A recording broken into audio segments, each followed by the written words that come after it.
For this chapter, chapter 7, it had to do with stratisfaction. A lot of the initial concepts that were talked about in class about stratisfaction, such as the notions of inequality and how the theories described by sociologists such as Rousseau, who talked about the that it was an individual's ability or access to property that eventually leads to conflict, social conflict within other classes who aren't able or have that available to them. It was interesting, and it was a great add-on when Ferguson and John started talking about the notion of assets, further adding on to Rousseau. Um, and the idea of assets was a very interesting thing because it is these assets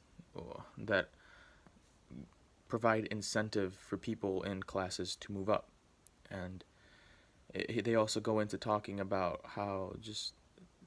the assets themselves provide incentive, which is a good thing, but it is when you start hoarding or collecting a surplus of these assets where it starts to become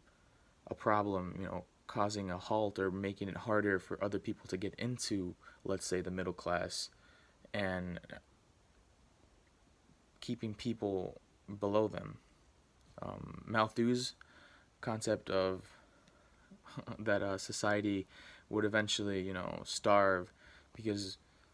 we wouldn't be able to find a way to really integrate the spreading of these surpluses or of resources due to the same concept talked about with John and Ferguson, where people will decide to hoard the resources. And this is something that reading about it and